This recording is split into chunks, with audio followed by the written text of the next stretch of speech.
Hey everybody, I'm at a location right now called North Slater, and you can see this is a non-controlled sighting, so this isn't a control point.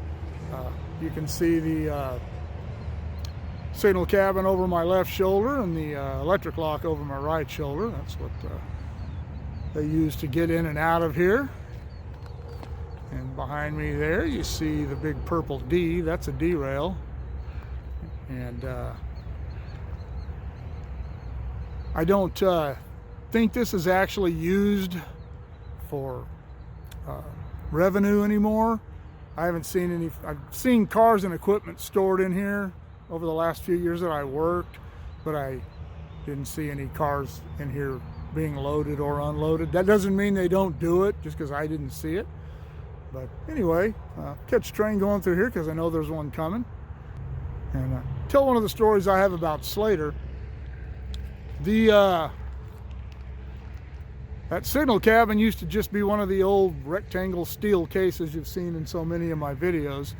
And one night, somebody decided that instead of using the overpass there, that they would cross the tracks in their new four-wheel drive Dodge pickup. The pickup got stuck on the tracks. If you have a pickup that's one of those big jacked up trucks and you think you can still get across the tracks, let me tell you that in most places you can't. You will likely get hung up unless you cross the tracks at a good angle. Trying to go straight across them, it's unlikely you'll get across it. There's just too much stuff in the way. Even a short fill causes you to get high centered, and you should never, ever, ever cross the tracks unless there's a crossing or an overpass or an underpass. But anyway, that guy did. He got his truck stuck on the tracks. He abandoned the vehicle. It was hit by a train, and the train wiped out, or the truck, after it was struck by the train, wiped out our old case there. And we had to come out here and install this new cabin, dig in a bunch of new cable, and put in new equipment. And the truck, when they tracked it down, belonged to one of the farmers out here, and he claimed that it was stolen, of course. Who knows? Who knows if the driver was legal? Who knows if he was drunk? Who knows if it wasn't the farmer himself? But it happens. But anyway, those are the interesting stories that happened here. There's another jump frog here. There were no jump frogs when I was still working. I mean, they may have installed some of these after I left the maintenance foreman job for the maintainer's job, but they weren't here while I was working up here. And it appears that they just put these in seldom used places, because I know, like I said, Slater doesn't get used a lot. So anyway, little interesting tidbit. That sign means this is a derail switch. And I believe I talked about these in my piece that I did on hand throw switches. I'll link that in the description below, and also put up the playlist in this of how things work in the signal department. But a derail is exactly what it says it is, as you can see. And it's designed to keep cars from rolling out onto the main line or being pushed out onto the main line. And you can see that if a car were to roll through here right now, that switch point being open, it would derail the cars out to that side. If they want to use this, they have to come here, unlock this switch, close it, and then when they're done, they have to leave it in the derail position. If they don't, a signal maintainer has to come out here and take care of it. All right, that's a derail, and here comes our northbound, chugging right along.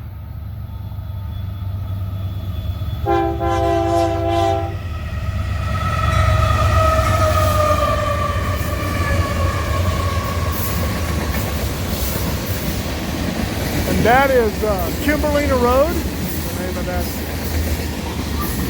road that goes over there. It goes west out into Shafter, goes east out into the fields a little, and the orchards a little ways. That's about it.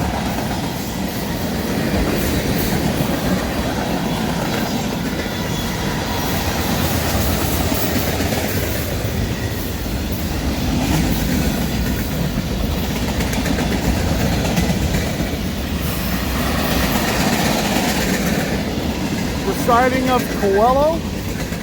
is about 1.5 miles that way. And the siding of Formosa is about 1.5 miles that way.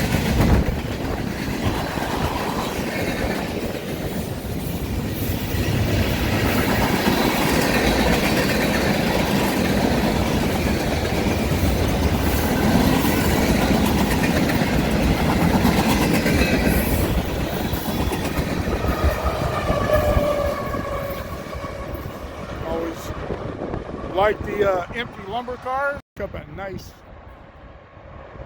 wind, cool you off a little bit. That's Highway 99 right there. I did the video, I'll link in the description below also, about what I will and won't miss. And one of the things I failed to mention about things I won't miss working along Highway 99. It's not too bad right now because we're kind of away from it a little bit, and there's earthworks to keep the sound down. But when you're working right alongside this freeway, not only is it dangerous, it's noisy. And I'll link the video I did about parking safely alongside roadways too. So anyway, that's all I got from Slater here. Like, share, subscribe, click on the bell if you want to be notified of future content, and we'll see y'all later.